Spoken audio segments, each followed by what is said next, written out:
Hello, hey guys, welcome to the channel. Of course, it's me, RyshouJ Gaming. You know me, I know you. Hello.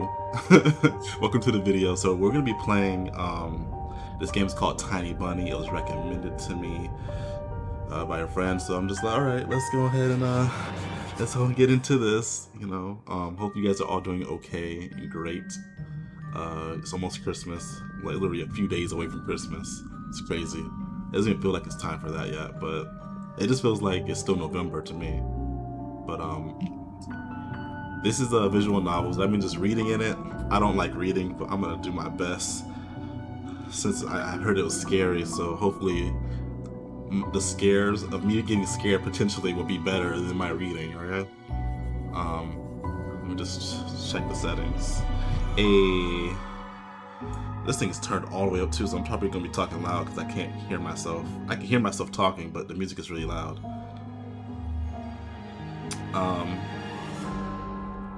I think that's no. I'm just gonna start. I'm just gonna start new game right now.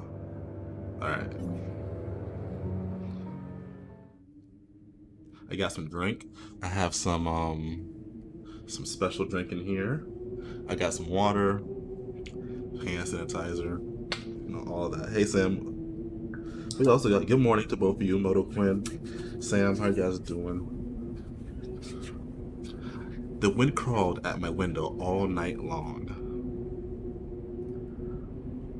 It wandered the fields and howled like a hungry beast. An endless song weaved from all sorts of voices, shrills, gentle, sneering, twined in the air.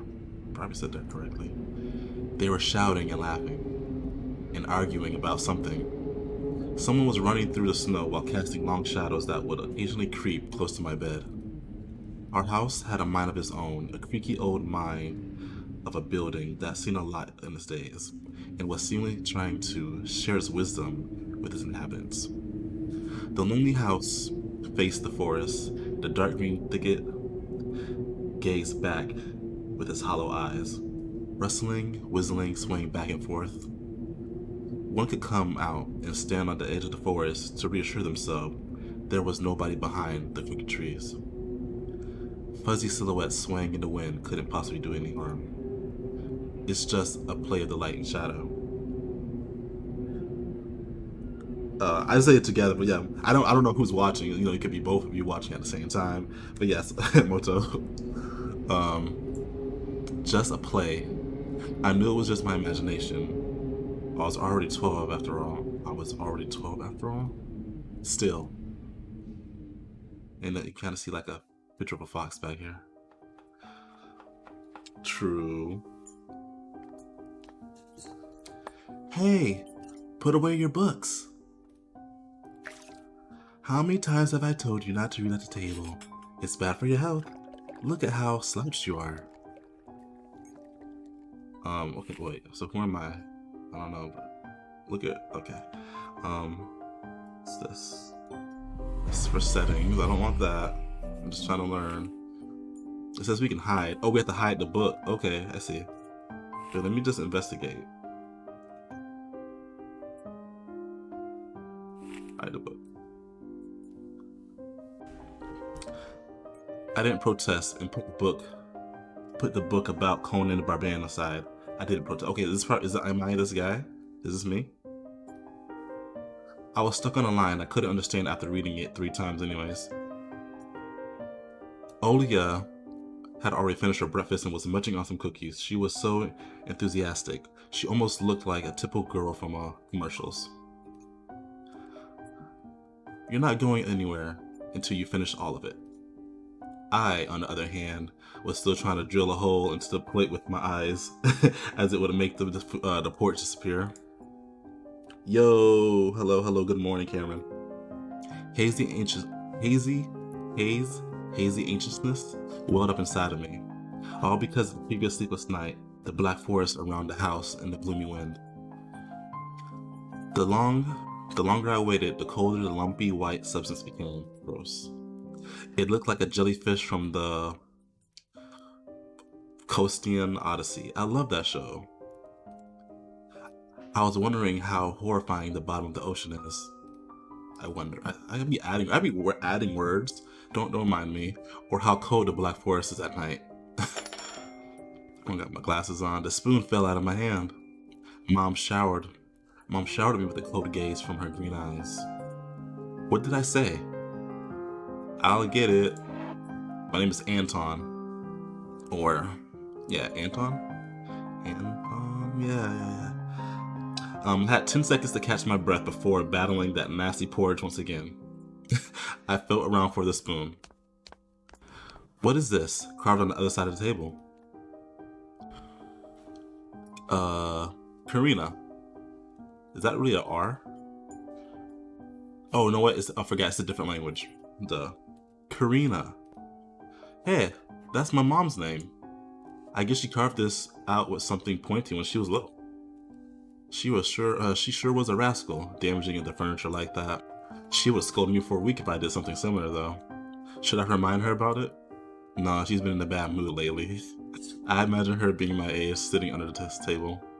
I wonder, was Mom afraid of the dark back then? Or the sounds coming from the attic? Or the thick forest? I imagined my grandma coming into my little mom's room, sitting at the edge of her bed, where Ola sleeps nowadays, and saying this in her soft, smooth voice.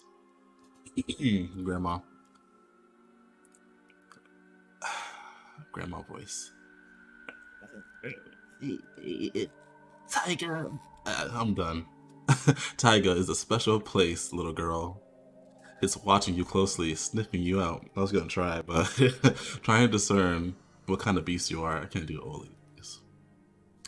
If you're a good sort, it won't abandon you in the times of trouble.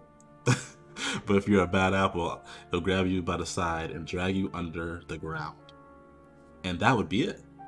Grandma was caring. She never fought with anybody, never yelled, never swore. Those were the times without maddening screams until the late of night, without smashing dishes and mutual accusations. Our parents used to love each other back then. I remember listening in on one of their conversations by chance. They were talking about Grandma getting prepared for her funeral. She had already bought a casket, and she called it her cute funeral box. It waited for a time in the closet patiently. It was black, upholstered with meat-colored material on the inside. I saw it when my grandma was getting buried. The house didn't change since the time she was alive. Only all the photos were gone. Glass-covered pictures with the gray faces of my ancestors. They all have a dead. They're all dead. They all had a dead. They all had a dead. But watchful look in their eyes. They had okay, I see. Okay, it's because how I broke it down. I should have read that as a full sentence. They all had a dead but watchful look in their eyes. That way it makes more sense. I crawled from under the table. Oya was done with her cookies, and she was looking at my share of my sly woodland critter. She was looking at my share. Oh, looking at your share of your food. Okay, I see you. I turned my gaze towards the frosted window. There was a lot of dark pines outside, but they didn't grab my attention. The pattern of the frost formed a picture on the glass. Oh yeah, look, it's a wolf. Where? It looked almost like optical illusion thingies they put on the back of a student's notebook. The mixture of lines at the first glance, but if you blur your vision a little bit and look at a certain angle, we can see it clearly just looking at it, of course.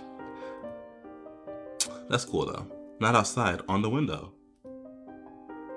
Look, there's the nose here. Hey, eat up. Yes, just a moment. I don't see anything. Hurry up, there's not much left. Ah, there it is. But it still doesn't look like one. And I'm telling you, it does. Nuh-uh. It does. Stop it! These kids, I swear. Now I couldn't see the fox either. Yeah, it's gone. Squint your eyes. I don't see it anymore, it's gone. It disappeared. Went away. Only the frosty pattern, similar to the sketched out nettle leaves, kept creeping up the glass. That's what they went.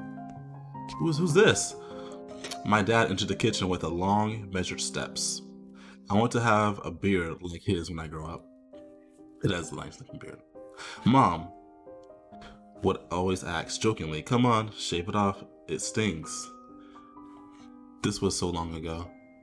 Nowadays, rumbling doors and witty comebacks were an everyday occurrence. Oya always covered her ears whenever she heard something like, "What's the point in all this?" through the wall. It's all for your sake," Dad would reply, "for the sake of our family."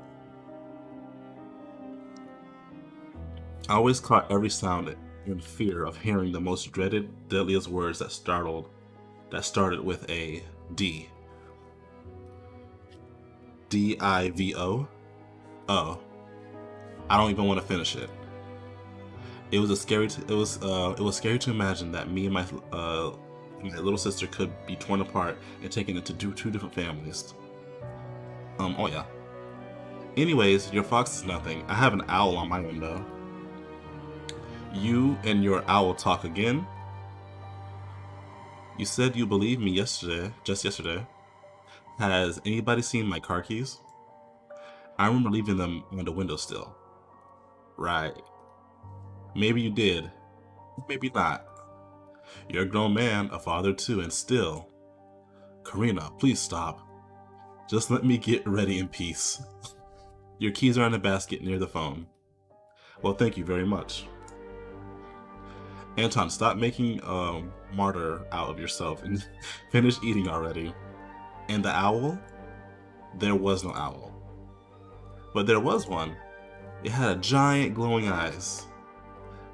Oya sprung up from her chair and placed her hand on her little face, imitating a pair of eyes with her fingers the size of an apple each.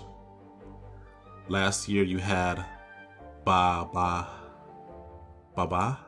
Oh, I couldn't read that in your closet, I think. But I saw it. Oya shifted her gaze back and forth from Dad to Mom to me, but couldn't find any support. Have you thought about befriending it? You know, like feeding it with your imaginary mice? Don't bully our girl. She's just afraid to sleep alone because she's still little. Oya powdered her lips in rebellion and rushed into the hallway. The staircase that led to the second floor creaked. Mom gave Dad a strict look. I'm not even like looking at their faces. I'm literally just sitting here reading. Hey dude, gotta head out, but I want to stop by and say, yo, haha, see ya, man. Alright, have a good day. Thanks for stopping by, I appreciate it. Oh, and that look in her eyes is so uncomfortable to be pinned under it. Dad just snorted, no reply, and left, ringing with the keys he just found. A minute had passed, and the theme song from The Little Mermaid echoed through the house. It was stored on incredible, worn-out cassette tapes, which Dad had already had to glue together once. It's so easy to fix objects by gluing them back together, for example. But how do you fix a relationship? Mom moved to the living room, and I was left alone, anxiously stealing glances at the window.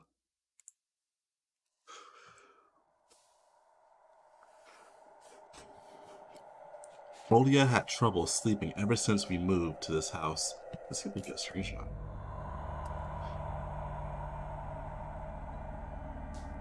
What's this do? Just check. What's this do? I guess this goes back, but I don't know what this does. Like a repeat or a loop, maybe? She would toss and turn or curl up into a ball in her blanket. Sometimes she would jump up in the middle of the night and turn on the VCR. Cartoons help her mind off the troubles we had with the move and our parents. That was crazy. This kid is woke. And then Oya said she saw a giant flying monster outside her window, which is an owl. She became obsessed with it.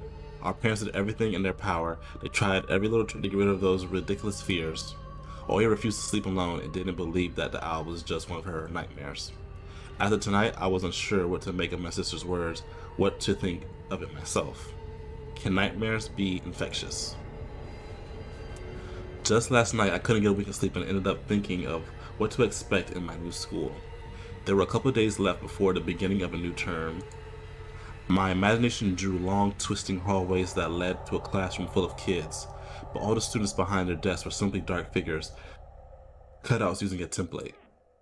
Circular holes gaped in the middle of their faces, and the pairs of eyes blinked inside those holes. It was as some completely different creatures were looking at me from behind the flat black silhouettes. Their cruel glares, filled with icy snares, made me shiver from head to toe. Will I survive here? Won't they gang up on me and beat me down, stomp on me with their bloody shoes? The dang school can burn for all I care. I just wish for anything to happen to it. Doesn't really matter what. I didn't want to go there badly. I didn't want to see people who are itching to smack me on the head or trip me up. I did a little whistle there. Think of a new offensive name for me, worse than the previous one. I felt like glasses I wore made me an outsider or some sort of monster. My gaze slid across the drawing hanging on the wall. Which one, the one of the cat or the ninja over here? I couldn't consider myself a great artist, but Oya begged me to hang them up. Drawing was the only thing that made me happy as late. The small circle of friends I had enjoyed my paintings and promised to call me from time to time. Sometimes I imagine my mom picking up the phone and saying in a cold voice, "You got the wrong number." Or, "Anton is not around." Anton is not around. I imagine my future classmates lying in their beds, just like me, listening to the howls of the invisible werewolves outside of the windows. Maybe my new classmates will like me after all. But who would ever like a boy with thick glasses? I mean, my dad used to wear glasses when he was little, and now he's married to the most beautiful woman on the planet, my mom. The house creaked, pressured by the wind. The condo we used to live in, a 9-floor concrete building, buzzed with neighborhoods, drills, mumbled with a TV set from behind the walls, cried like a baby from the big family next door. Our current house, though I can't really call it new, was completely different. It was silent and easygoing during the day, and the shadows lay dormant in the corners, on the closet cobwebs, and under the stairs. But they all woke up during the night. Sometimes, something was watching me from every corner, almost as if the old photos of my diseased family with their ashen eyes were hanging on the walls in the place of my drawings. The floor was squeaky, rusting drains were moaning. The attic was occupied by noisy drafts. One could think the house was performing some sort of demonic melody. And then I realized I was in fact hearing music. It was already playing for a good while.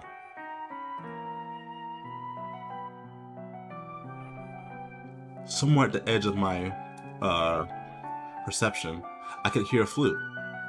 It was mixed with the sound of the wind, of the old creaking house, and my thoughts too.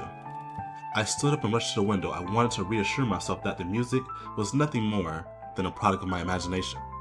It's not like someone was playing it there, amidst the cold, snowy night, right? Can you guys hear the music okay? And can you hear me okay? Because I didn't ask that.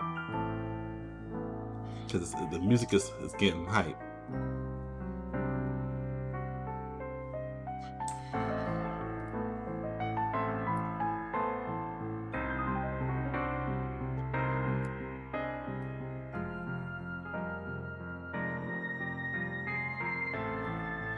Hello, hello, hello. I think you could. I don't think it's too loud because I kind of lowered it. Maybe turn down the music down a little bit. I dropped it down a little bit there. Yeah, let me get back in. And now that was a lot of reading, so I'm gonna get one more sip of water because that was a lot. Not too much though.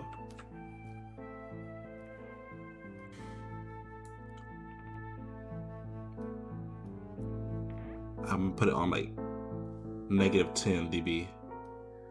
That should be good. Alright, open this up. Ooh. Is it like a bear or a person fight? Okay, someone was dancing in the field. That's dancing? I thought that was fighting. Yeah, I can hear you better. Okay, great. Someone was dancing in the field. Black silhouettes I could barely make out with the dark forest as their backdrop. They jumped around, basked in the moonlight, bumped into piles of snow, rolled around, and crawled on all fours. Stories about wolves playing under the moon came to mind, but these were clearly not wolves. They stood upright at times, circled around holding hands, and whipping up snow, disappearing into the shadows for a brief moment, and then coming back. Something bizarre was going on. Shadows dancing in the starless abyss made my imagination go wild, making me anxious at the same time. Suddenly, the music had stopped. The dancing shadows froze in place. I could swear, pierced me with their eyes. One of the silhouettes immediately parted from the bizarre shadow carnival and sprinted across the field with giant leaps. It glided on a squeaky snow without leaving any prints until it was devoured by the pitch black shadow of my house, which became even darker and thicker. My heart was jumping around like a bird inside of a cage. Close your window. I shut the curtain with a swift motion and stepped back towards the bed. They saw me. A freezing torrent of fear washed over me. I stood in the middle of a perfectly dark room and listened to some unwanted guests move and scrape around, looking for an entrance. The sound moved to the right, then circled around the house. Now the guest should be at the front door. I jumped into the bed and covered myself with my blanket as if I could protect myself. The shackles of fear locked my muscles. I remembered the funeral, my grandma lying there, hands crossed over her chest, her facial features sharp, like that of a tin doll. Ants running up and down the leg of a chair that held my grandma's casket. I imagined those little creatures climbing up her head and pulling her eyelids with their tiny legs. Ew. Then the winkling eyeballs would once again move inside of her socket and she'll be able to see her grandchildren. I was chanting the spell she taught me throughout the whole procedure, and now lying under the blanket and listening to the squeaks and howls, I was repeating the same words. On the island of Booyah, underneath the blemished sun, and the sea of color blue, stands a cabin made of wood. There lay lard of ashen hair for the spawn of devil's lair to feast and always leave alone God's faithful servant named Anton. Evil leave this house must. Evil leave this house must. Ashes to ashes, dust to dust, bizarre sounds had disappeared. I cautiously peeked from under the blanket and saw curtains waving around like a hen. And then the night doused me with a new portion of boiling terror. The sound scratching at my eardrums. In reality, something or someone was scratching at the front door, hurriedly clawing at the wood, demanding to be let in. The door was shut. Dad had become very cautious recently, so he installed a sturdy lock. I remember him staring at the forest intently, as if he was looking for someone. Ashes to ashes, dust to dust, I hugged my knees, placing my chin between them, and drilled the door with my eyes. It was so flimsy, but weak before the night of darkness. And then the doorknob twitched slightly, and then it turned halfway, once, twice, as if the person who tried to enter had no hands. The doorknob tilted once more, and then it started clicking violently. My jaw cramped up from fear, my wet fingers clutched from the blanket. The door creaked open. The wind taunted me, moving aside the tin drains. Now you'll see. The door was wide open. The darkness writhed inside a carnivorous mouth of the doorway. Toonie.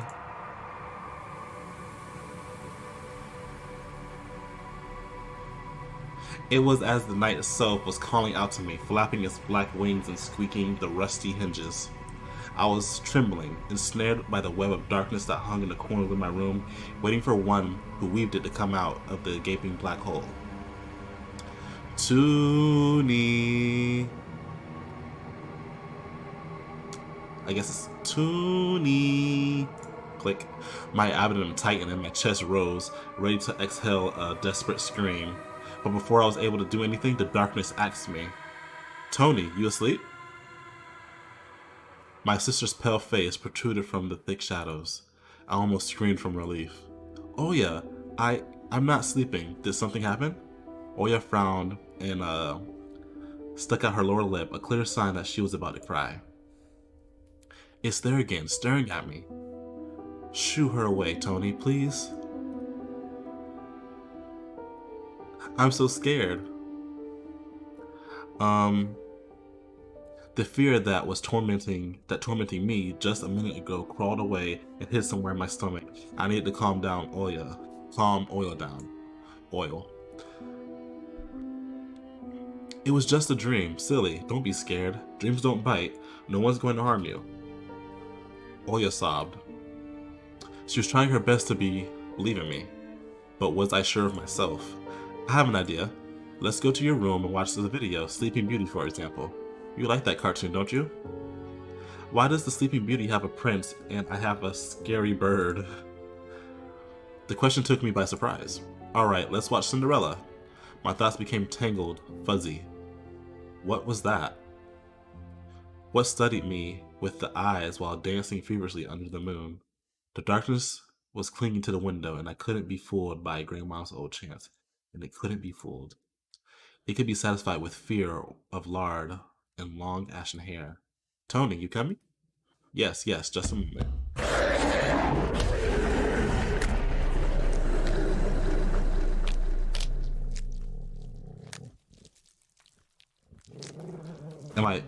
Am I dead? Oh, we got some animations. That's why I didn't want to laugh at Oya and her owl in the morning. The story is immersive. Who could be visiting us here in the middle of nowhere? Hi, Chris. We don't know anyone around here. So persistent. I felt extremely unsettled just from a silly thought that our morning guest could come from the woods. I could barely hear voices coming from the front door. My mind was urging me to hide. In the closet, under the table, behind the curtains where Oil always hides. "Tony, come here." I felt like kettlebells were tied to my feet, but I couldn't drag them towards the hallway. A couple of policemen towered over me in the doorway. They smelled like frost and worry. My mom winced and grumbled the moment she saw patrol cars worse than bandits. At the moment, though, she looked somewhat confused. "Hello?" The senior officer who wore a grim expression nodded. "A boy has gone missing yesterday. His name was Vova." "Look at this, please. Have you seen him?" Policeman held out a photograph to me.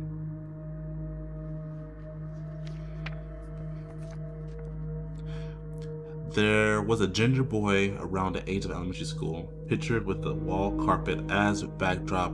He had a striped cat in his hands or a wide smile. "No, I haven't." "Are you sure?" Looking closely. "Where would I see him? I don't know anyone around here. I barely leave the house."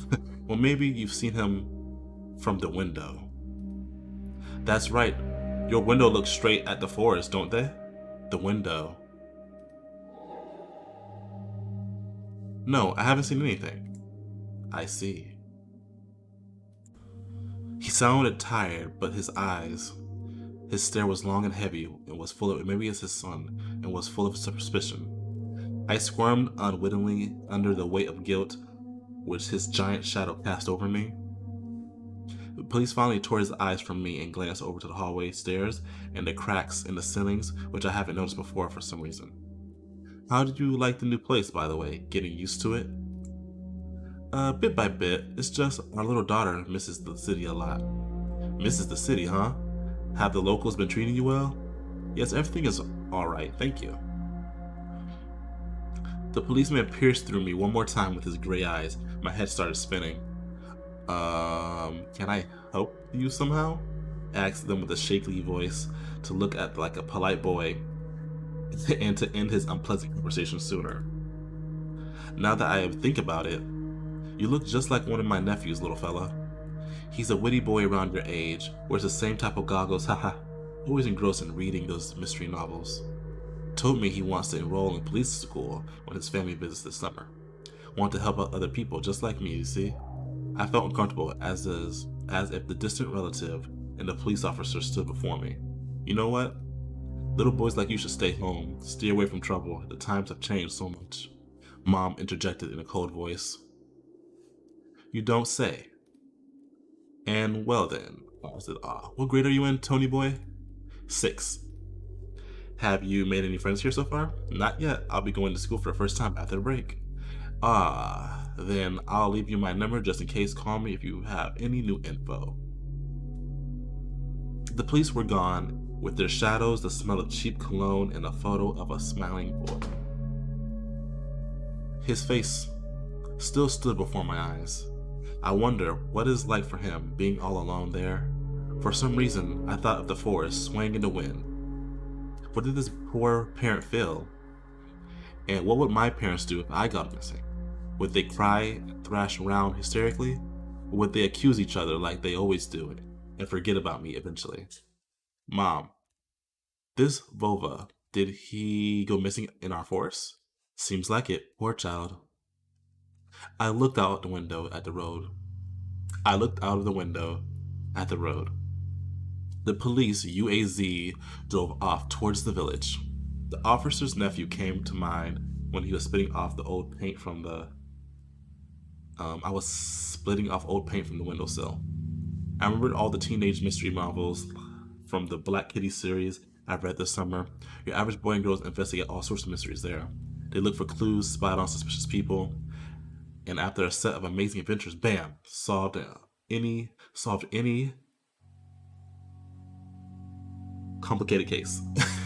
They became local celebrities and must have made their parents very proud. I noticed a trail of policemen footprints that led into the forest, and then it clicked in my head. Why don't I start investigating on my own? Bad idea. Alright? Do not investigate. Let the police handle it. You stay home. Maybe I'll find that lost boy. And I'll get a reward. Oil will be so happy. He just wants a reward. He just wants to be crazy. I would never.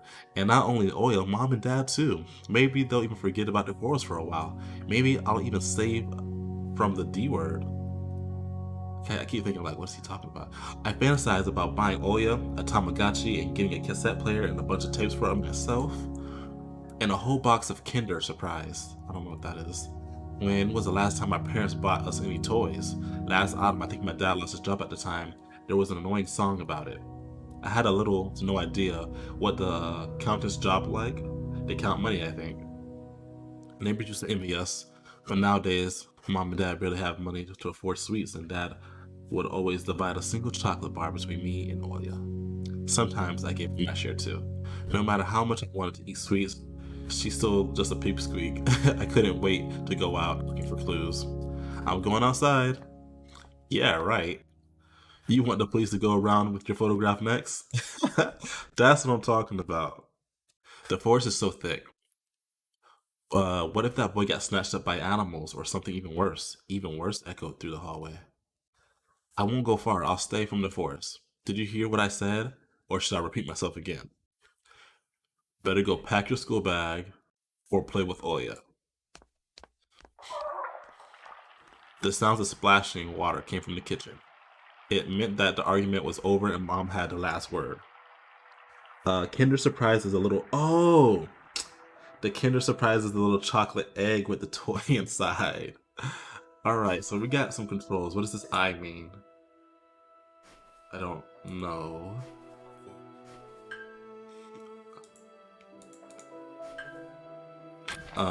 So we have a kitchen, we have a, what's this? Open it.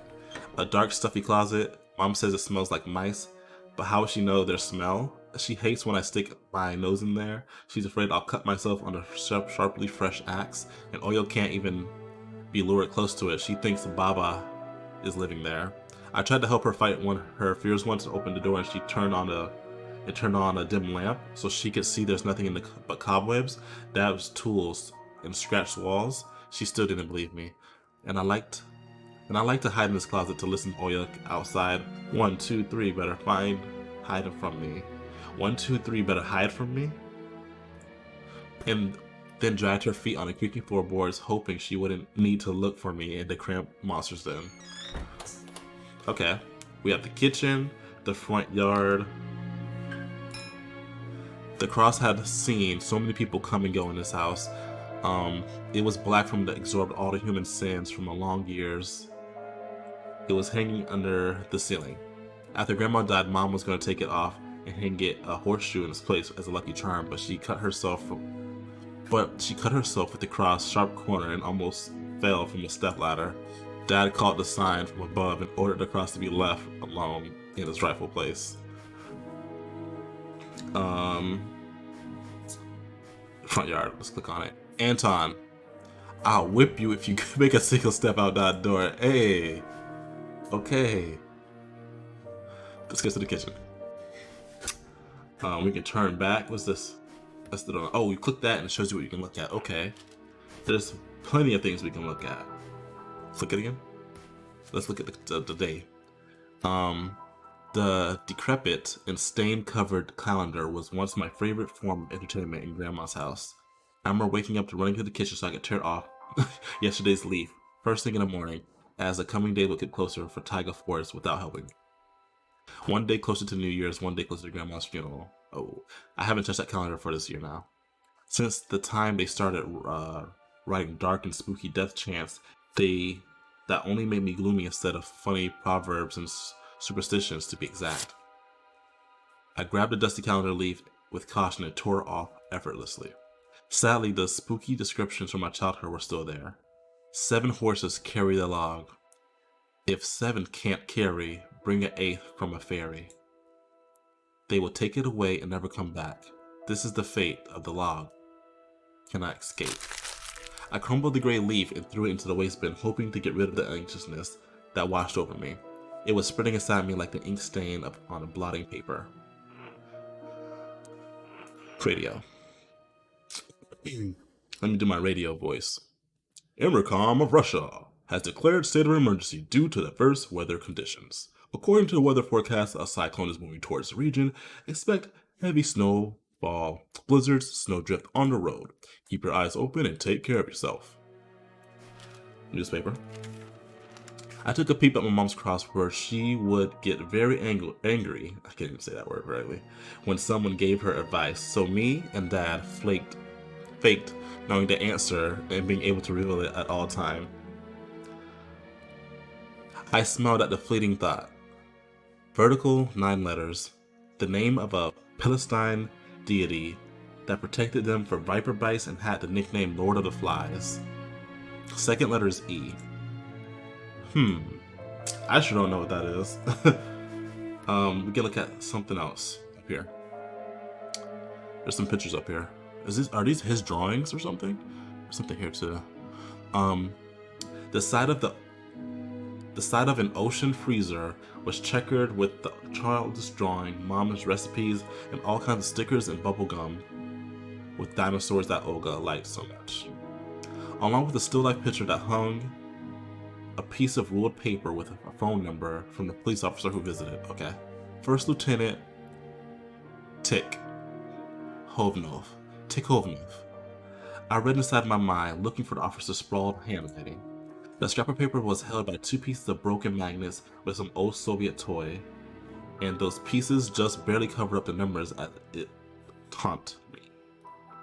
I leaned towards the unveil, the mystery to take the piece of paper safer place where I would wait for the time when I could finally find Vova and first call the police with happy news. Anton, Mom reproachful eyes stared at me. What do you need? Hands off, you'll lose it. Angering my mom was the last thing I wanted. So I lowered my hands. Alright, so we looked at everything in here, right? We looked at that. We can open this refrigerator, see what's to eat. Open this. Grandma kept ice cream for me and Olga there, but nowadays I could only see meat bits, soup, and clumped together Don't know that. Does that teach me the words? No. I think if I do this, it teaches me words, right? Oh, it does. A Russian variety of dumplings made. Okay, so it's dumplings. Cool. So that's the glossary. That's good to know. I grew to hate them already. All right, we can leave. But before I go any further, I actually need to go to the bathroom. So I'll be back in a second.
All right, turn back. I mean, what do I do now? I can't go to the front yard. I need to distract mom or somehow, or I'm gonna get my ass wet with my dad's leather belt. Oof. How can we distract your mom? Let's go back to the kitchen. What can we do to distract the mother? Lord of Flies? No. Unplug the refrigerator, maybe? It was difficult to lie to mom, but there's no other way for me to run away from home. Mom, something's wrong with the TV. The picture's dim and there are stripes all over the screen. Mom's face became visibly distorted. Distorted? Ah, you're killing me here, so have you had enough of shooting those stupid ducks now? I told you the keen scope will go dim because of your console. Oh, where would I find a TV technician in this hole, huh? Maybe it's just the settings? Please go see for yourself. Strange, it worked fine this morning. Maybe the snowfall caused it. Mom rubbed her hands clean on her apron and went to Oil's room. Excuse me. That was easy. But he's still gonna get caught no matter what. He's leaving the house. I opened the front gate and went into the field, carefully so Mom wouldn't see me from the window. When I crossed half the distance towards the forest, the snow piles became as high as my knees. I remembered my nightly fears. I saw the silhouettes around me.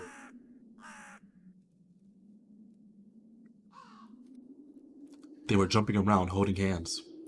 That hypnotizing music started playing in my head all on its own. In the light of day, those distant figures felt like a simple dream. The sun turned my nightmares to ash, but aftertaste was still there, distant ringing in my ear, distorted shadows crawling on the snow alongside me, and a barely audible whisper in my head, blurring and almost kind. I just got, whew. Everything was silent, so silent I felt the world was completely empty. No ground, no sky, no parents, no Oya. The time reached its limit. One-way trip that ended at the forest tiny stockade. Sometimes silence was much scarier than any scream. Our parents would scream at each other while arguing, and both me and Oya turned to stone listening to them. But then always came the ringing silence. Our apartment became our apartment became numb a couple of days before we departed. It was hard to remember the last time Mom and Dad joked around laughing or spent time together, almost like all of it was a previous life. When they kissed with Oya's present, she always frowned and snorted in a funny way. But one day it all changed. Something important had left our home, and something scary filled the remaining void. It was as if the fire broke up, and our parents were hurriedly packed with our belongings, trying to save themselves and us. From who, though? From the people with dead cold eyes who sometimes visit us in our previous home. The eyes that only saw balls of worms, black grounds and everything. And somewhere far away, a siren was going off, trying to warn us of the coming menace. ... I shuddered, chasing away my delusions, and looked around. This is a good screenshot. There was only me, a white field in the wind that was whipping like up icy dust and belts of powdered snow. I squinted from the sun and turned my eyes to the sunless forest. It looked especially dark in contrast with the blinding whiteness. The knobbing tree roots slithered under the snow like fat snakes. Rotten leaves and coniferous needles froze into the ice. Coniferous needles. Ooh. Dry, prickly branches intertwined, bringing up uncomfortable thoughts about the fence. And look, there's someone's mitten just hanging on a branch. Were they protecting the forest? Or were they keeping something from breaking out? Some object was hanging from one of the pointy branches. There we go. I tried to get closer, drowning in the snow, and when I almost got to the edge of the forest, I saw a knitted mitten. It looked like a wounded bird among the hungering semi-dark. Should I take it to the police? The senior officer looked gloomy, but he still reminded me of the Captain Casanova from my favorite TV show called The Streets of Broken Lights. He was also always anxious, with a tired look in his eyes, but still brave and strong. Will this mitten help them find the lost boy? Vova! Vova! I heard a distant shout. Looked like it came from the river. Oof. Oh, they're doing it for me. If you listen real closely, I heard a little, as if the trees were calling out to someone. Vova resounded closer to me. Someone was standing there behind the trees, hiding. Vova. Look, I knew someone was looking for the lost boy, but still, something was unsettling about that figure. Now, do you guys see anything behind a tree? I'm not seeing anything. Hopefully it'll just pop up on me. Its stillness, how it was bent unnaturally towards the ground. Its blackness, where do you see that? There's no one there, just branches and roots. It's all just my imagination. A nearby bird flapping its wings loudly. A shadow split from the tree and disappeared from my sight. I looked away for just a moment, but when I turned my gaze back to the same place, it was gone. So it was my imagination after all. Silence regained for a painfully long time. Resigned? I said that wrong. We're searching the... What are we doing? My muscles were tightening, sprung, my heart was beating somewhere in my throat. Any noise, any little movement, any small whisper from the thicket and out sprint, but nothing of the sort happened. I looked at the mitten once more. Ooh, choices.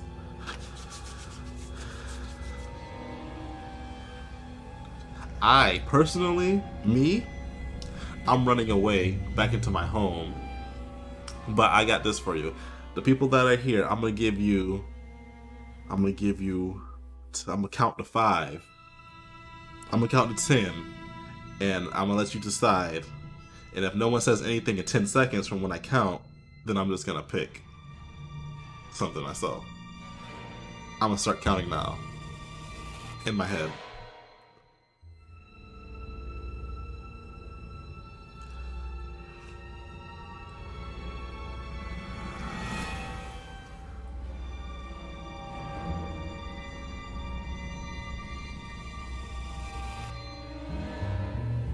10 seconds. We're running. I'll run 2, but take it though. We got 1 run, 1 take. That's a tie. So I'm gonna close my eyes and do any, meeny, miny, mo. Eeny, meeny, miny, mo, catch a tiger by its tail. Different highs, let it go. My mom told me to pick the very best one, and you are not it. We're taking it. I decided to take the lonely mitten from the branch. Oh, maybe not. Okay, you know what? We're gonna turn back around. Vova. They out here sprinting behind the trees. A shout rumbled across the field and dissolved into the distance. No echo, no hope for a reply.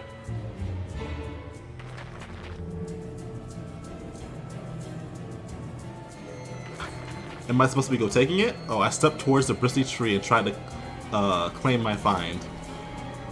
It didn't budge. I pulled harder and the branch cracked and the mitten tore off, landing in my hand with a squishy sound. All too heavy, wet. I squeezed it without thinking and some dark spilled from it, forming a tiny string between the mitten and the snow. Steam rose from the... It's blood.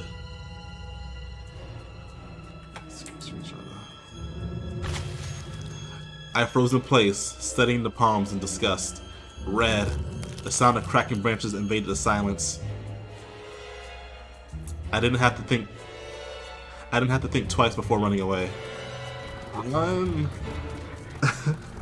Someone was chasing me from the darkness, breaking pine branches, closing the distance with giant leaps. Snow was slowing me down. Crazy thoughts flew through my mind. If I'll get caught, they'll get me. They'll drag me to the thicket. I'll be gone forever. But there was one more voice, probably of one reason. It gave me strength to scroll on. You can do it. Don't stop. I heard the animal roar behind me. It was so loud, my ears went numb. I felt like the sound had come from a pack of hungry beasts rather than a single one. Their nostrils sucked in the freezing air. They sensed my fear. 2 giant wings flapped above my head. Their enormous shadow flew over the clearing. A hoot, a wheeze. The roars were coming from all directions now. From the dried up raspberry bush, from the twisting pines, from the under the windfall. Hurry, run, don't look back. I felt like I was in a single nightmare. Snowy clearing became vicious and like quicksand. I was stuck in place. I pulled my legs from the mushy traps just to be caught in a new one, even deeper than before. I continued to drown, sinking deeper and deeper with every desperate push. Was the snow ever this sticky? I screamed in horror after realizing this wasn't snow. Someone or something in the snow pile was clutching my pants. I gathered all my strength to rush forward. The pressure on my legs was gone. My boots slipped off into a hole and my soles were at a hard surface again. I reached a clear path. With one jump from there, ran to my house. It's a gloomy facade. Don't look threatened now. The house was my one line of defense. The house was my line of defense from the shadows that flapped their wings and the creatures that were behind the snow. I tripped over the doorstep and smashed into the door.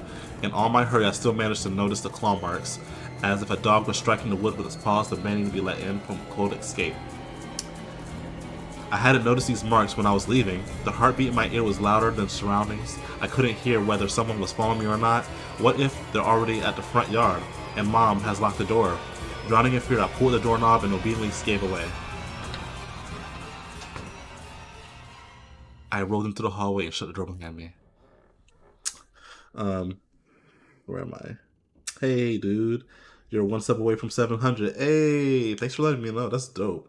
Well, if anyone is here that is watching you that has subbed recently, I do appreciate that sub. Hope you're enjoying this visual novel. I don't do a lot of visual novels because I hate... Okay, hate's a strong word. I loathe reading. I was thinking about Cousin for the Grinch. He was like, hate you, I hate you, hate. And then he was like, loathe. Something like that. It was funny. Anyways, hope you're doing great, Lou. Hope everyone's doing great. That's in the chat right now. Let me take a little break for some water. I was trying to like keep up with the sound effects and the music was speeding up. I was trying to like keep up with the reading and there was a lot.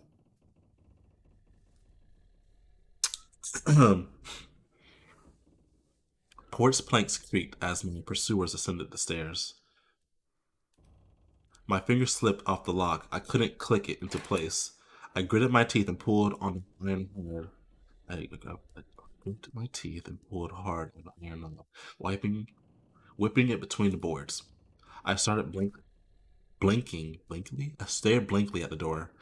Someone was standing on the other side of the pitiful, flimsy barrier that was probably less useful than blankets.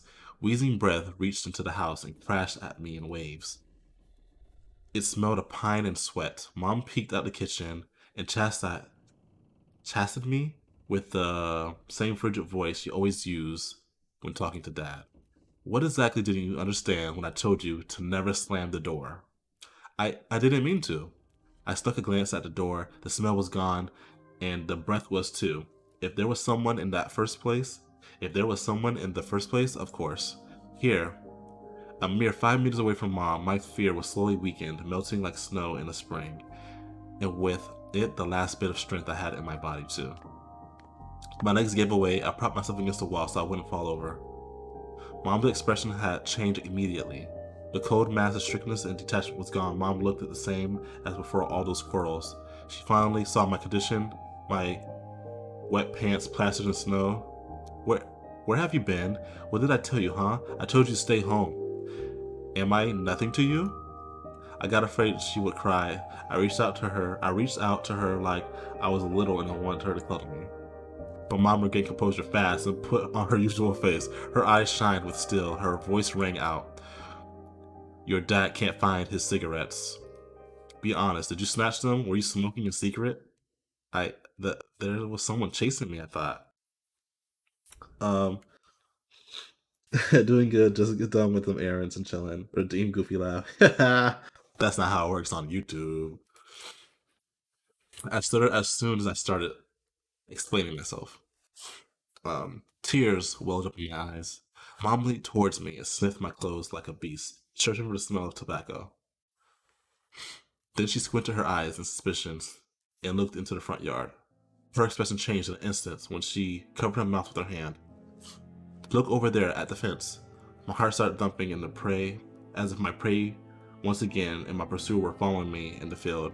I could swear I've heard something scratching at the door just like my nightmare. Mom beckoned me with her finger and gathered all her remaining bravery to look into the kitchen window facing my fear. I could barely discern some hairy silhouettes swimming in the snow through the icy winter patterns on the glass. They're just dogs. Dogs. Just a small pack of strays with no name and owner, rarely reminded me of the hungry beasts, the hungry monsters that lived on the edge of the forest. Oh boy, were you scared of them? I think I'd rather be scared of you, Anton. They were chasing me like a bunny. And what if they're a rabbit? Get it? A bunny rabbit? I smiled and had a slowly disappearing. The smile had slowly disappeared from my mom's face. Now she looked at the dogs as if it was her first time seeing them. What if they attack Olya? Mom, I wish your dad could just shoot them all. Mom, look, they're alive. Huh? What? Are they your friends or foes? Make up your mind. You're not a kid anymore. Mom sighed with annoyance.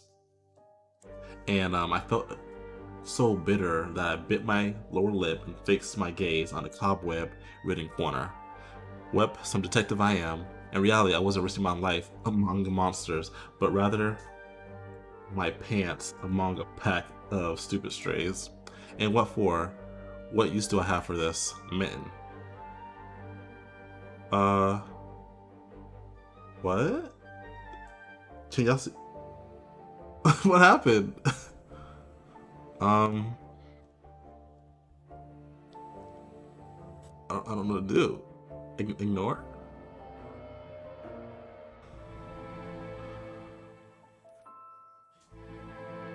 Okay. That was so random. A darkened, sticky mitten that belonged to the lost boy made a squishy sound in my hands. Seems like I was clutching it the whole time. That's my that's my trump card as a detective. I heard to present the clue to my mom. Mom, look, this is Vova's mitten. The boy the police were looking about this morning. It's drenched in blood. I found it hanging on a tree. I can show where. Let's call the police right away, like the officers told us to. Mom, look. Ew. A shadow of doubt slowly crept onto my mom's contorted face, as if she was trying to remember something distant, like someone tries to remember their dream, but The image slips away. Stop it this moment. Oya will go insane if she hears you. She's already trouble sleeping and whines all the time. And you joke around like this? The moment I realized the mitten was actually wet from snow. There was no blood whatsoever. I wanted to sink through the floor from embarrassment. Come on, my boy who cried wolf. Come here, my boy who cried wolf. Oh, don't just stand there. Take your pills. A golden colored pill, remnants of a dead wasp, fell into my palm. I already took one during breakfast. Don't talk over me. I told you to stay home, and you, Dad would have given you a good whipping for that. Come on, take it. If you want to be able to sleep at night, and you have school tomorrow. So I had to swallow the bitter medicine, drinking it down with similarly awful water that gave off a taste of chlorine. Maybe it wasn't Wolf's mitten. Maybe it wasn't a mitten at all. Just like the forest monsters and Oya's owl. Am I going mad? It's probably this medicine he's taking. Look at this medicine. What's happening to me? Either the pill had immediate effects, or my overexerted brain didn't let fear inside me. Serenity washed over me, bringing away indifference along with it. Anton, you done? See, you can't do it when you try. See, you can do it when you try. Take off your coat. Are you asleep? No, Mom, I was just thinking. What about, I wonder? It's just something silly. Mom scrutinized me with suspicious eyes, as if she wasn't sure she was looking at her own son or not some doppelganger that came from the forest. Is everything alright? You had the exact same expression when the police asked you about the window. I'm alright, Mom. She heaved a deep sigh. Fine. It seemed like the house had changed. The sofa fabric became discolored. My fingerprints appeared on the bathroom tiles. The light bulbs also felt different, dimmer and yellower. Even the saliva on my mouth had a different taste. A melody from Aladdin could be heard from the upper floor. Ola was rewatching her favorite Little Mermaid episode and switched to another tape. I slowly changed until my home clothes stopped before the sink and studied my reflection in the mirror, like I was trying to solve one of those spot the different puzzles. Then I went upstairs. Jafar and Lago's voice died down. I walked past Ola's bedroom and slipped into my own. What we got to look at? We have a lot of stuff we can look at. Hold on. So first off, our sister's right here. Let's get that out of the way first. She's literally right there. Now, can we look that way? We'll wait for that last. Let's look at our book. Monsters, Ghosts, UFOs. An encyclopedia. Do I want to read this? I don't think Oya always scared of this book. She could barely handle sifting through the monsters in the alien section with me. But the middle part is where it starts to talk about ghosts, and it really freaked her out. I even remember hunting ghosts after I read the book. I measured the distance between the items on my table every evening to check if they moved due to some supernatural force come in the morning. They didn't. But to be honest, what was I expecting? To meet Casper the Ghost? Next, what we can look at? Up here. He has like a Gundam up here. My Triceratops figurine. I know about all sorts of dinosaurs. The Afro. I remember going through the movies Jurassic Parks back when we still lived in the city and taking pictures of the T-Rex in the hall. It turned its head and roared. It was awesome.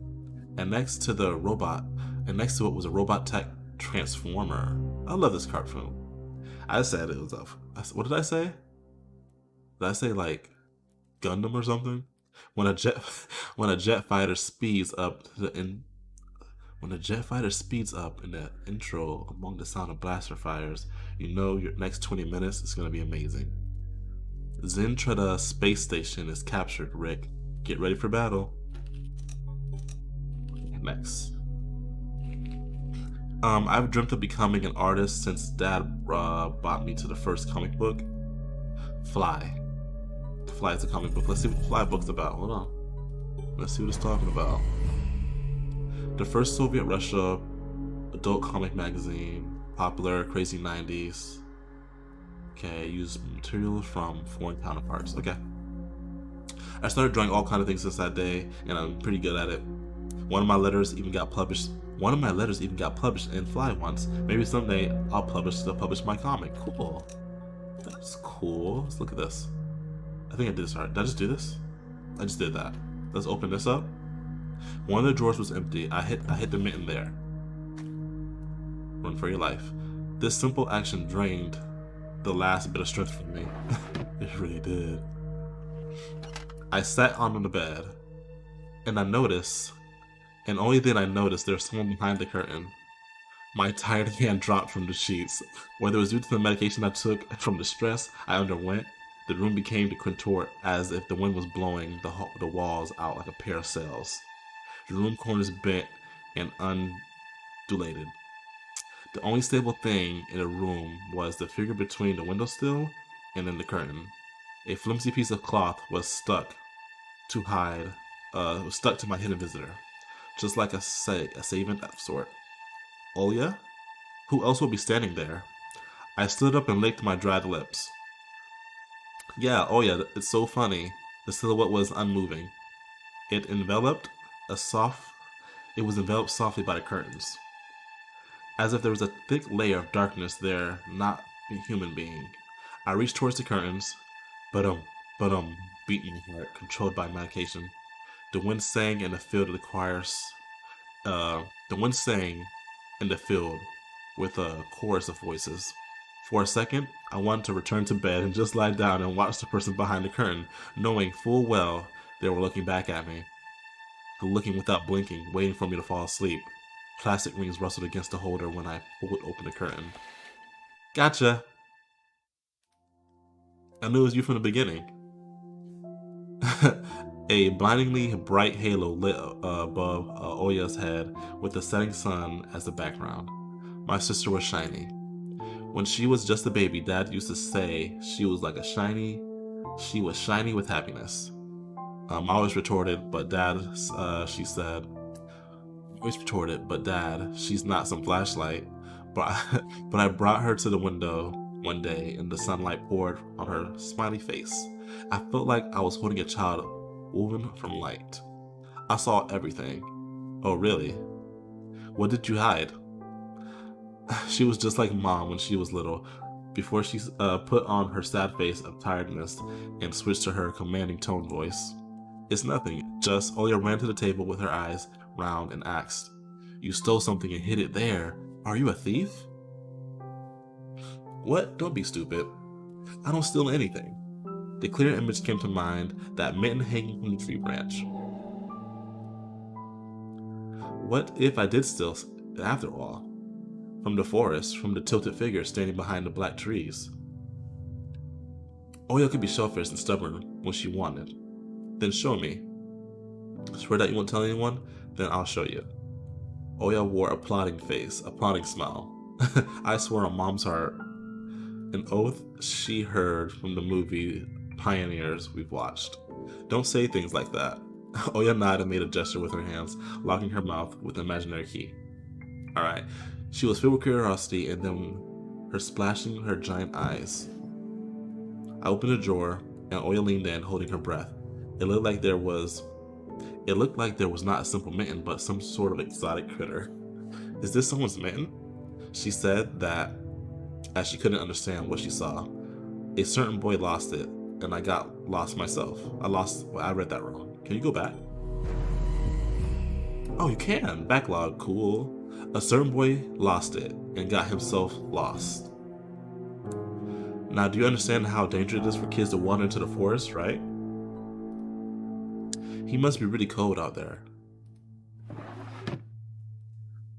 Will they find him? They will. The police are going house to house showing his photo to everybody. Oya traversed the room with care and pressed her tiny palms against the window. And why are they going to house and not the forest? Are they scared? The question caught me off guard. The police aren't scared of anything. Yeah, right, flashed in my clouded mind. Did they really check every nook and cranny where the darkness, the cold, whispering, and the icy branches dwell? If that's the case, how did they miss this mitten? Facts? He's speaking facts?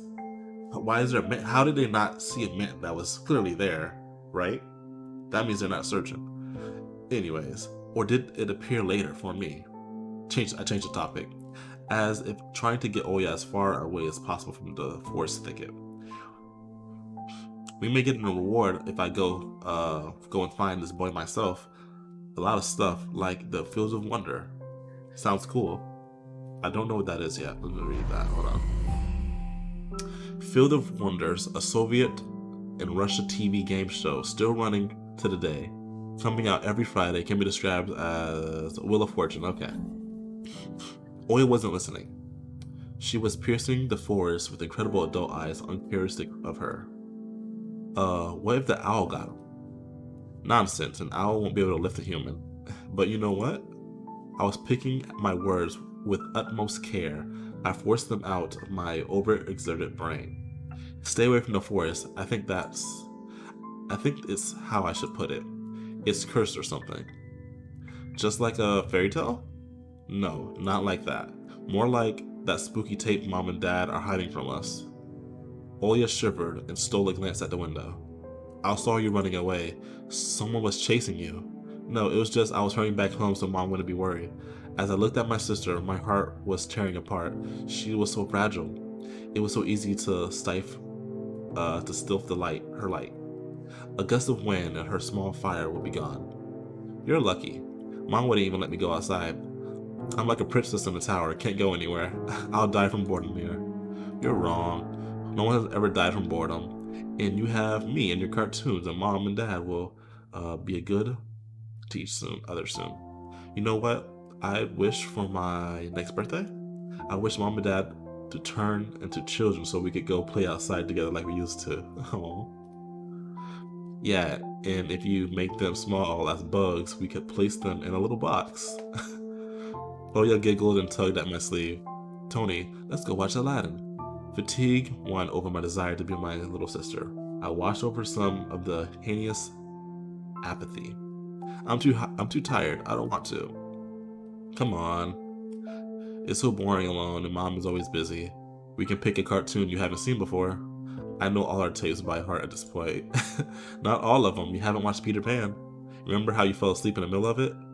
And so much happened afterward. Let's go. Maybe a little bit later. Should I tell you how it ends? Let's leave it that for tomorrow. I won't tell you tomorrow.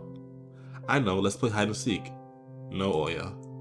Then draw me a dino. Oya, please. Draw it. Will you leave me alone already? I blurted out without thinking, and then I was immediately taken aback. I never screamed at my little sister like that before. Oya stared at me in shock. Her lips started trembling, a precursor to tears. My chest was setting with disgust and embarrassment. What happened to me? I heard to prevent Oya from screaming, or crying, sorry. Alright, you win. Let's go watch cartoons for a bit. I don't wanna. I came up to her and put my hand on her soft head. Let's go watch Peter Pan. Boo, you'll fall asleep again. I smiled and lifted her chin. Her eyes were wet from the felt bottomless. I promise I won't. And I'll draw you a full triceratops later. Hooray! That's how I've been trying to say it. Pops. Well, close enough. Oya rubbed her eyes and her sleeves with pajamas and a shining smile returned to her face. I'll go ask Mom for condensed milk and bread. And you rewind the tape. The bread is fresh. Just how you like it. Alright, just be careful not to spill the milk, or you'll be yelled at again. Want to bet? I won't spill it. The tape is somewhere in the nightstand. Look for it. Oya disappeared in the doorway and I dragged my feet to the neighboring room.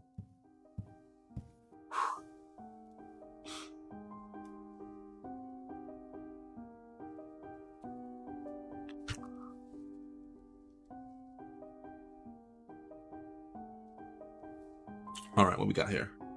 Click on the eye. This ball is the ball from Toy Story. The ball with the stripe with the star on it. So let's look at the piggy bank first. A piggy bank. Oya's saving money for a real puppy because Dad said taking care of him will take a lot of money. Did you hear that? Or that is me? Maybe they'll just... Nah. What is that?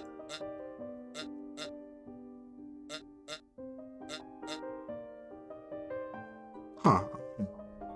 Confused. Oh, is it this? Oya's countless toys. The old teddy bear is the main attraction here. Oya doesn't sleep without it. Then she digs her nose into his fur when she sleeps. I was like, what are these sounds? What else we got here? Hit the eye again. Curtain. That's the last thing. The scary window where Oya sees the cursed owl every night lurking in the dark. Oya keeps the curtain open during the day, but as soon as the twilight comes, she shuts it so tight. He shuts them tight. So she won't see a pair of hungry eyes outside the window. So let's turn this on. The old photon TV was gathered with dust in the corner. Oh, you can see my reflection. This is gonna be crazy. Something's gonna happen. All that was left was the clicking of the buttons in the front panel.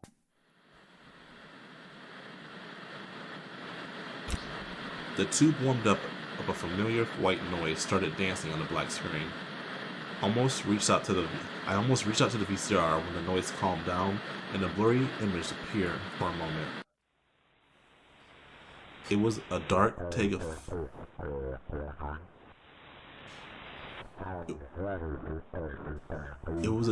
forest, just like the one outside my window. The picture split the screen in half. Something creepy resembling human speech was coming from the speakers. Just for a moment later, the scenery was gone, was again overshadowed by noise. Did it catch some rogue signal? Local TV stations only really showed Soviet cartoons, and even that was pretty rare. And only recently I used to always watch Robotech before school. It was so awesome. Maybe I should take it with the antenna and see if I can catch the channel again. On the other hand, Oya just asked me to find a tape. It wouldn't be nice to disappoint her. But in my sleepy state, I didn't have the strength to do all of it. So I have to pick to do one or the other. So we're gonna actually look for the tape, so we don't make our sister sad. I sift through the shelves full of dolls and blue hippos and the Kinder Surprise. I found the tape that I needed thanks to the shabby spine. Alright, I got the black rectangle from this box. I got an achievement called Neverland. The tape inside is rustled while rewinding from the beginning. The rustle was lulling me to sleep. Drowsiness attacked me while I was squatting before the TV. The images rolled in my head, me and Oya flying above the forest, tumbling through the soft clouds. My sister is laughing, but the smile becomes more and more forced with every passing second. I noticed that the clouds underneath us part, bearing a bristly pine stop. I think I read it wrong. Swampy darkness blurred along the trees. The wings are no longer able to hold us and Oya. You haven't started without me, have you? My sister brought a tray with unevenly cut bread and a whole can of condensed milk. I rubbed my eyes. No, come sit. Mom and Dad are arguing again. They're gonna go through rough times. Rough times are lame. PN, the screen. Wendy was hiding Peter Pan's shadow into the dresser. Oya was entertained by the cartoonish dog Nana. I've never watched Peter Pan. Continue. Maybe Mom and Dad will buy us a dog too. Yeah, right. I'll have my own dog in Netherland, and a cat and a parrot. Oya smeared a slice of bread with a thick layer of condensed milk and handed it to me. Bread on milk? Milk on bread? Have you lost all your baby teeth? Obviously. Oya frowned deep in thought. Peter Pan has baby teeth. What if they won't let you go into his land with adult teeth? Oh, well, I'll think of something. We'll think of something. We'll ask Dad to alter your age in a passport. And why would Dad forge documents? Oya took a bite from her sandwich and started talking with her mouth full. He did before. You'll grow ears as big as Dumbo. Oya got worried and touched her ears, and I smiled to myself.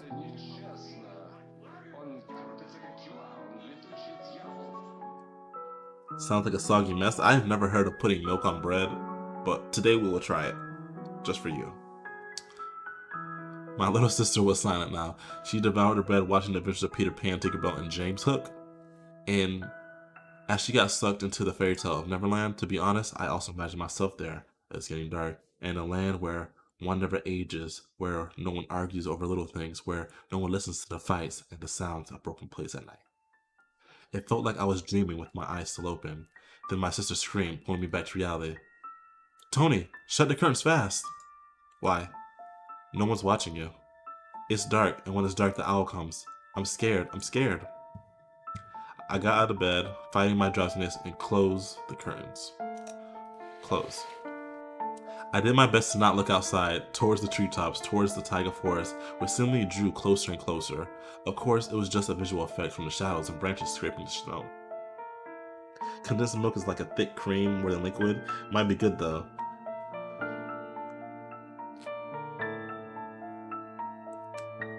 So what you're saying is, put whipped cream on a piece of bread and eat it. I got you. Tony, Mom thinks I made up the owl. And Dad too. Thinks I'm a liar since I'm small. But the owl exists. Honestly, it does. You believe me, right? That it comes every night and... I swiftly grabbed Oya's hand and looked into her eyes.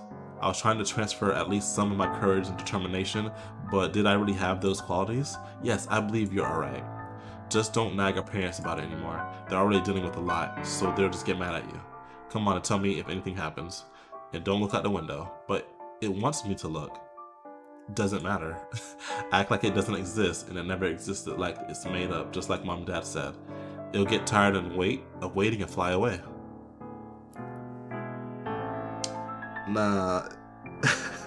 He said, nah, it's not as thick as whipped cream. Still a liquid. Oh.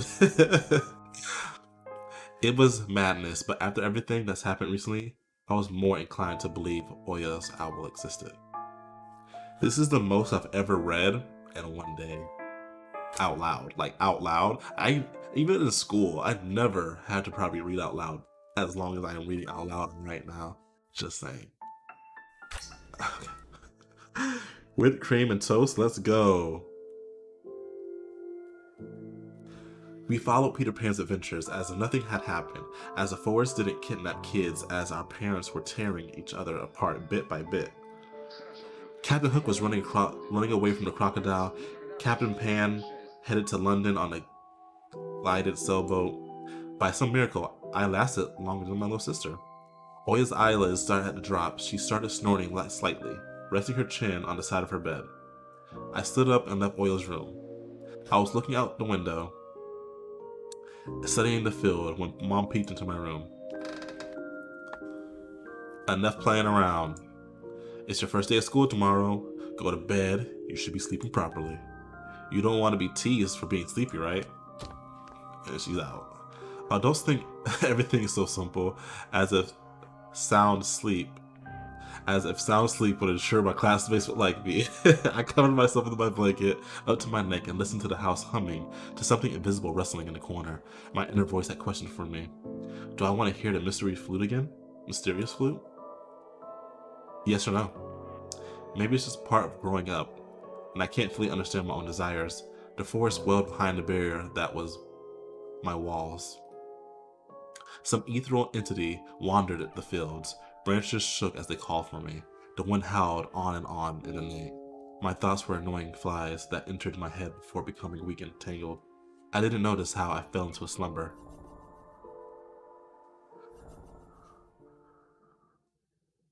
I did it! I did it! I finished episode 1.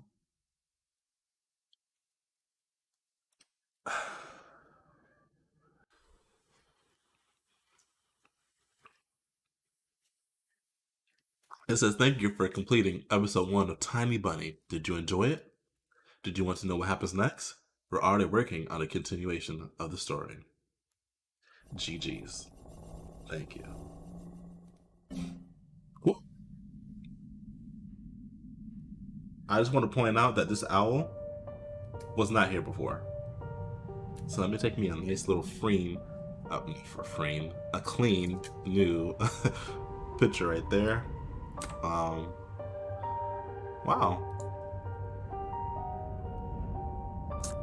It wasn't scary, so that was nice. I mean, it wasn't super crazy. Like I was like, oh no, run away kind of thing. It was chill. That was chill.